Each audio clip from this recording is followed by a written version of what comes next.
Hi നമസ്കാരം. എല്ലാവർക്കും top winners academy ഓൺലൈനിൻ്റെ പുതിയ ക്ലാസ്സിലേക്ക് സ്വാഗതം. ഇന്ന് നമ്മൾ ഡിസ്കസ് ചെയ്യുന്നത് കോപ്പറേറ്റീവ് സൊസൈറ്റീസ് ആക്ട് ആൻഡ് റൂൾസിലെ സെക്ഷൻ 1 മുതൽ സെക്ഷൻ 5 വരെയുള്ള പോർഷൻസ് ആണ്. കോപ്പറേറ്റീവ് സൊസൈറ്റീസ് ആക്ട് 1969 പോകുന്നതിന് മുമ്പ് ഇൻട്രൊഡക്ഷനായി നമുക്ക് കുറച്ച് ഭാഗങ്ങൾ നോക്കാം. എന്നാണ് കേരള സ്റ്റേറ്റ് ഫോം ചെയ്തത്? 1956 നവംബർ 1 ആണെന്ന് നമുക്ക് എല്ലാവർക്കും അറിയാം. ഇങ്ങനെ കേരള സ്റ്റേറ്റ് ഫോം ചെയ്ത സമയം കേരളത്തിൽ 2 കോപ്പറേറ്റീവ് ലോസ് നിലവിലുണ്ടായിരുന്നു. അത് ഏതൊക്കെയാണ് എന്ന് നമുക്ക് നോക്കാം. ഒന്നാമതായി Travancore Cochin cooperative societies act 1951 in Travancore and Cochin area. Travancore Cochin ഏരിയയിലെ ട്രാവൻകൂർ കൊച്ചിൻ കോപ്പറേറ്റീവ് സൊസൈറ്റീസ് ആക്റ്റും രണ്ടാമതായി Madras cooperative societies act 1932 in the Malabar area. Malabar ഏരിയയിൽ മദ്രാസ് കോപ്പറേറ്റീവ് സൊസൈറ്റീസ് ആക്ട് 1932. ഇങ്ങനെ 2 ആക്റ്റുകളാണ് 1956 കേരള സ്റ്റേറ്റ് ഫോം ചെയ്തപ്പോൾ നിലവിലുണ്ടായിരുന്നത്. ഏതൊക്കെയാണ്? Travancore Cochin cooperative societies act 1951, Madras cooperative societies act 1932. ഇങ്ങനെ വന്നപ്പം കേരളത്തിൽ ഒരു യൂണിഫോം ലെജിസ്ലേഷൻ ഉണ്ടാകേണ്ടത് ആവശ്യമായി വന്നു. അങ്ങനെ 1969 Kerala cooperative societies act form ചെയ്തത്. 1969 Kerala cooperative societies act and റൂൾസിലേക്ക് പോകുന്നതിന് മുമ്പ് നമുക്ക് എന്താണ് ആക്ട് എന്നും എന്താണ് റൂൾസ് എന്നും നോക്കാം. അതായത് കോപ്പറേറ്റീവ് ലോയ്ക്ക് 2 ഭാഗങ്ങളാണ് ഉള്ളത്. കോപ്പറേറ്റീവ് ലോയ്ക്ക് 2 പാർട്സ് ഉണ്ട്. ഏതൊക്കെയാണ്?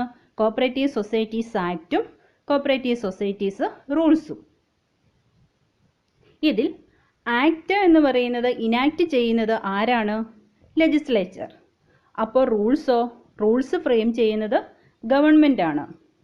ആക്ട് ഇനാക്ട് ചെയ്യുന്നത് ലെജിസ്ലേച്ചറും റൂൾസ് ഫ്രെയിം ചെയ്യുന്നത് ഗവൺമെൻറ്റുമാണ്. ആക്ട് എന്ന് പറഞ്ഞാൽ എന്താണ്? Skeleton of the law. Act എന്ന് പറഞ്ഞാൽ സ്കെലിറ്റൻ ഓഫ് ദ ലോ. അതിൻ്റെ ഡീറ്റെയിൽസ് എവിടെയാണ് കാണുന്നത്? റൂൾസിലാണ്. ആക്ട് എന്ന് പറഞ്ഞാൽ സ്കെലിറ്റൻ ഓഫ് ദ ലോ, അതിൻ്റെ ഡീറ്റെയിൽസ് കാണുന്നത് റൂൾസിലാണ്. ഇനി നമുക്ക് കേരള കോപ്പറേറ്റീവ് സൊസൈറ്റീസ് ആക്ട് 1969 വരാം. എന്നാണ് കേരള കോപ്പറേറ്റീവ് സൊസൈറ്റീസ് ആക്ട് 1969 നിലവിൽ വന്നത് എന്ന് ചോദിച്ചാൽ 15/5/1969. 1969 May 15 Kerala cooperative societies act നിലവിൽ വന്നത്. ഇത് വളരെയധികം പ്രാധാന്യമുള്ളതാണ്. പരീക്ഷയിൽ ചോദിച്ചിട്ടുള്ള ഒരു ചോദ്യമാണ്. കേരള കോപ്പറേറ്റീവ് സൊസൈറ്റീസ് ആക്ട് നിലവിൽ വന്ന വർഷം 15/5/1969. ഇത് മറക്കരുത്.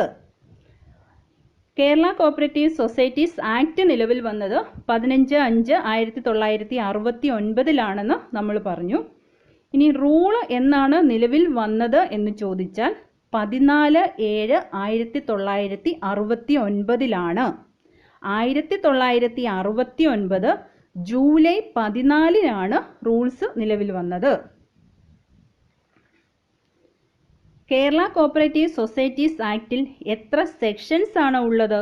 1 മുതൽ 110 വരെ സെക്ഷൻസ്. ഇനി എത്ര റൂൾസ് ആണ് ഉള്ളത്? 1 മുതൽ 201 വരെ റൂൾസ്. കേരള കോപ്പറേറ്റീവ് സൊസൈറ്റീസ് ആക്ടിൽ 1 മുതൽ 110 വരെ സെക്ഷനും 1 മുതൽ 201 വരെ റൂൾസുമാണ് ഉള്ളത്. ഇനി നമുക്ക് സെക്ഷനിലേക്ക് വരാം. നമ്മൾ ഇന്ന് ഡിസ്കസ് ചെയ്യാൻ പോകുന്നത് സെക്ഷൻ 1 മുതൽ സെക്ഷൻ 5 വരെയുള്ള ഭാഗങ്ങളാണ്. എന്താണ് സെക്ഷൻ 1 എന്ന് നോക്കാം. Section 1 short title extend and commencement. Short title എന്നുകൊണ്ട് ഉദ്ദേശിക്കുന്നത് Kerala cooperative societies act 1969. Extend എന്ന് പറഞ്ഞാൽ എൻ്റയർ സ്റ്റേറ്റ്. കമൻസ്മെൻറ്റ് 15/5/1969. അപ്പോൾ section 1 short title extend and commencement. Section 2 definition. ഇതിൽ പ്രധാനപ്പെട്ട ചില ഡെഫിനിഷൻസ് നോക്കിപ്പോകാം. 2A പറയുന്നത് അപ്പെക്സ് സൊസൈറ്റി. അപ്പെക്സ് സൊസൈറ്റിയെ ഡിഫൈൻ ചെയ്തിരിക്കുന്നതാണ് 2A. അതായത് അപ്പെക്സ് സൊസൈറ്റി എന്നുള്ളതിൽ ഒരു A ഉണ്ട്. ആ 2Aയിലെ Aയുമായിട്ട് കണക്ട് ചെയ്ത് പഠിക്കുക. അപ്പോൾ 2A apex society. 2B bylaw.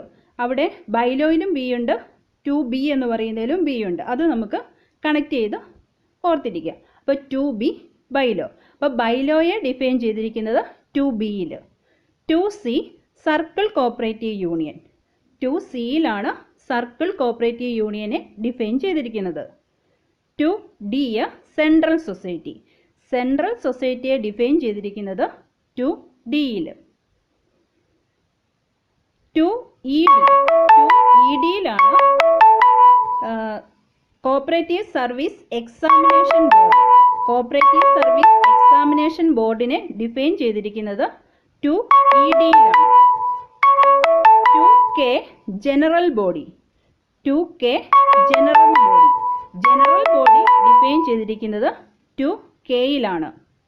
2S state cooperative union. State cooperative union 2S. Circle cooperative union 2C ആയിരുന്നു. State cooperative union 2S.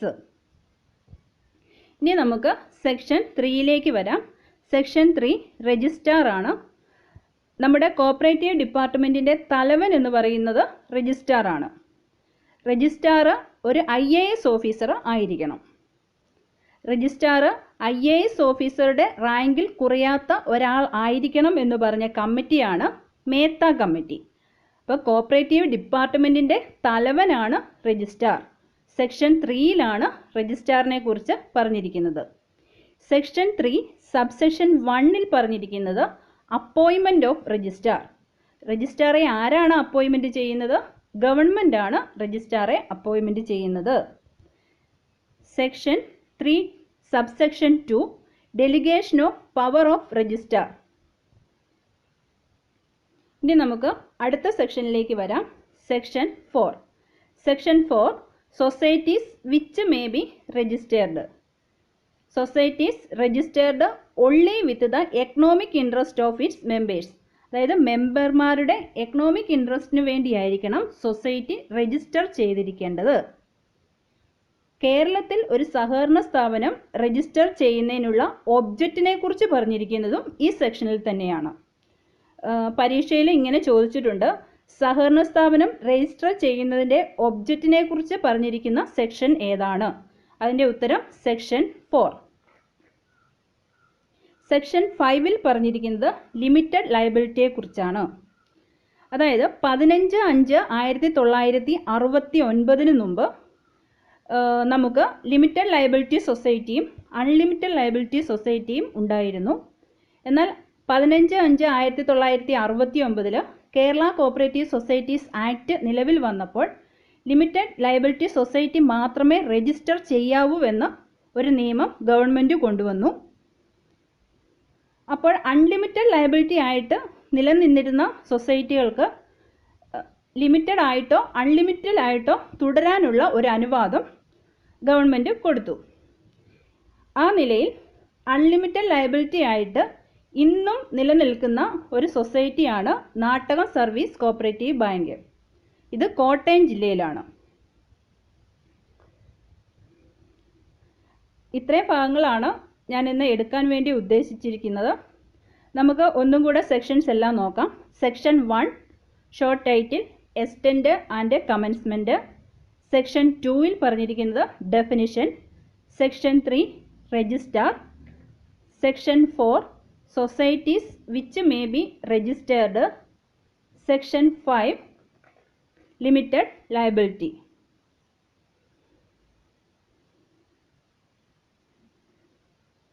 നിങ്ങൾ എൻ്റെ ക്ലാസ് ഇഷ്ടപ്പെട്ടാൽ ലൈക്ക് ചെയ്യുക, ഷെയർ ചെയ്ത് കൂട്ടുകാരിലേക്ക് എത്തിക്കുക. ക്ലാസ്സുകൾ മെച്ചപ്പെടുത്തണമെന്നുണ്ടെങ്കിൽ അതും അറിയിക്കുക. ക്ലാസ് ഇഷ്ടപ്പെട്ടാൽ ഈ ചാനൽ സബ്സ്ക്രൈബ് ചെയ്യുക. നാളെ ഒരു പുതിയ ക്ലാസ്സുമായി കാണാം. Thank you.